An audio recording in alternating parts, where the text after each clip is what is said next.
ഈ വിവരം പോലീസിൻ്റെ കയ്യിൽ ലഭിച്ച ഉടനെ തന്നെ ഈ ഒരു കേസിൻ്റെ സ്വഭാവം, ഇത് മുൻകൂട്ടി ഈ പ്രതിയുടെ സ്വഭാവവും ആ കാര്യങ്ങളൊക്കെ അതിൻ്റെ ഒരു സീരിയസ്നെസ്സോട് കൂടി തന്നെ പോലീസ് ഈ വിഷയത്തിൽ ഇടപെട്ടിട്ടുണ്ട്.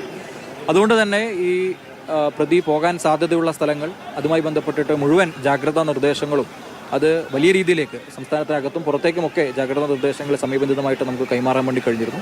അതോടൊപ്പം തന്നെ ഈ വിവരങ്ങൾ നമ്മളുടെ ഇതിൻ്റെ ചുറ്റുപാടുമുള്ള പരിസര പ്രദേശങ്ങളിലേക്കുള്ള ഓരോ വീടുകളിലേക്കും ഓരോ ആൾക്കാരിലേക്കും ഈ ഇൻഫർമേഷൻ എത്തുന്നുണ്ട് എന്നുള്ളതൊക്കെ നമ്മൾ പരമാവധി നമുക്ക് അവൈലബിൾ ആയിരിക്കുന്ന സോഴ്സുകളിലൂടെയൊക്കെ ഇൻഫർമേഷൻ കൊണ്ടുവരാൻ ഈ പ്രാഥമിക ഒരു ചോദ്യം ചെയ്യൽ പൂർത്തിയാൽ എന്താണ് ഇയാൾ നൽകുന്നത്? ഇയാൾ ആസൂത്രിതമായാണെന്ന് പോലീസിന് വ്യക്തമായിട്ടുണ്ട്. എന്താണ് ഇയാൾ ഈ ഇടപെടൽ എങ്ങനെയായിരുന്നു ഇയാളുടെ?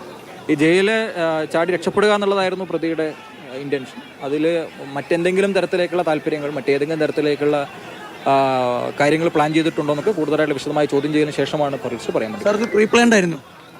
ഒരു പ്രിപ്പറേഷൻസ് ഈ വിഷയത്തിൽ ഉണ്ടായിട്ടുണ്ട് എന്നുള്ളതാണ് മനസ്സിലാക്കുന്നത്. ഈ ജയിലിനകത്ത് നിന്ന് സഹായം ലഭിക്കാനുള്ള ഒരു സാഹചര്യം ഇതിൽ എല്ലാ തരത്തിലും ഉണ്ട്. അത് പോലീസിന്റെ ശ്രദ്ധയിൽപ്പെട്ടു. ആ വിഷയം പോലീസിന്റെ അന്വേഷണ അവസ്ഥയിലുള്ള ഒരു കാര്യമാണ്.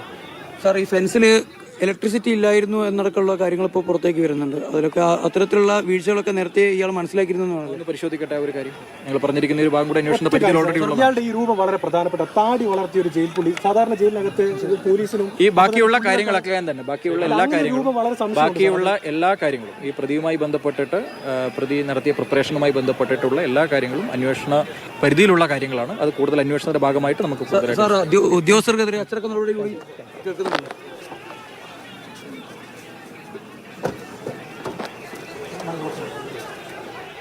സാരംഗ്, എന്തൊക്കെയാണ് പോലീസ് വിശദീകരിക്കുന്നത്? ഒന്ന്, ഇലക്ട്രിക് ഫെൻസിംഗ് ഉള്ള വൈദ്യുതി വേലിയുള്ള അതിസുരക്ഷാ ജയിൽ. ഇയാളെപ്പോലെ ഒരു കൊടും കുറ്റവാളി എങ്ങനെ ബ്രേക്ക് ചെയ്തു?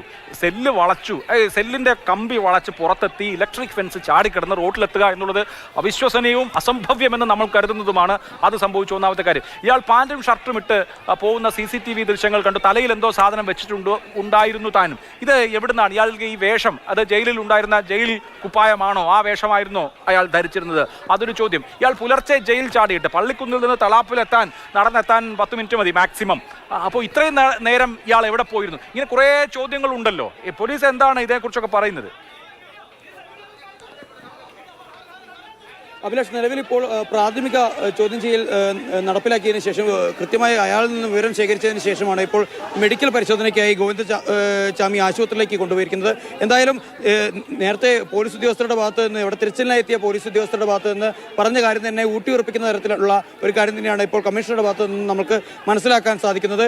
ഒട്ടേറെ ദിവസം കൃത്യമായി നടത്തിയ ആസൂത്രണത്തിന്റെ ഭാഗമായാണ് ഒടുവിൽ ഗോവിന്ദചാമി അവിടെ നിന്ന് ജയിലിൽ നിന്ന് പുറത്തേക്ക് ചാടിയത് എന്നുള്ള കാര്യം. അതിനൊരു പക്ഷേ ഈ ഒരു രാത്രി സമയത്തെ, അതുപോലെ തന്നെ ആ ഒരു മഴ, ആ ഒരു കാലാവസ്ഥ അടക്കമുള്ള വിവിധ ഘട്ടത്തിലുള്ള ആനുകൂല്യങ്ങൾ അയാൾക്ക് ലഭിച്ചിരിക്കണം. അതുമാത്രമല്ല, അവിടെയുള്ള ഫെൻസിങ്ങിലടക്കമുള്ള വീഴ്ചയെക്കുറിച്ച് കൃത്യമായി ഗോവിന്ദചാമി മനസ്സിലാക്കിയിരുന്നു എന്നത് തന്നെയാണ് യാഥാർത്ഥ്യം. ഇതിൽ ഏറ്റവും ഞെട്ടിക്കുന്ന ഒരു കാര്യം എന്നത്, കേരളത്തിൽ ഏറ്റവും കൂടുതൽ സുരക്ഷാ മാനദണ്ഡങ്ങൾ പാലിക്കുന്ന, സുരക്ഷാ സംവിധാനങ്ങളുള്ള ജയിലെന്ന് വിശ്വസിക്കപ്പെടുന്ന കണ്ണൂർ സെൻട്രൽ ജയിലിലാണ് ഇത്രത്തോളം വലിയ ഒരു സുരക്ഷാ വീഴ്ച സംഭവിച്ചിരിക്കുന്നത് എന്നത് പോലീസ് പോലും ഇപ്പോൾ അത് സത്യമാണ്, ഇത്തരത്തിലൊരു വീഴ്ച സംഭവിച്ചിരിക്കുന്നു എന്നത് സമ്മതിച്ചു തരുന്നൊരു സാഹചര്യമാണ്.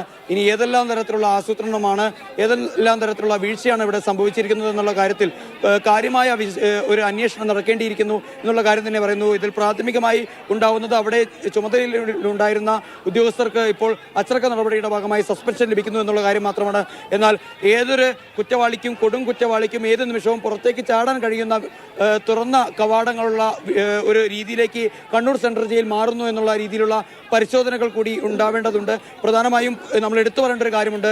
ജയിൽ DGP ഇന്ന് ജയിൽ സന്ദർശിക്കാനിടയിലുണ്ടായ ആ ഒരു ദിവസത്തിനിടയിലാണ് ഇത്തരത്തിലുണ്ടായ വലിയ ഒരു സുരക്ഷാ വീഴ്ച ഉണ്ടായത് എന്നതും ഏറ്റവും നിർണായകമായ ഒരു കാര്യമാണ്. എന്തായാലും ഇപ്പോൾ പോലീസ് ഒരിക്കലും തള്ളിക്കളയാത്തൊരു കാര്യമുണ്ട്. ഒരുപക്ഷെ ഗോവിന്ദചാമിക്ക് അകത്തു നിന്നും പുറത്തു നിന്നും ഒരുപോലെ സഹായം ലഭിച്ചിരിക്കാമെന്നുള്ള ഒരു സാധ്യത. കാരണം ആദ്യം ഒരു വസ്ത്രം ധരിക്കുന്നു, അത് പിന്നീട് മാറ്റുന്നു.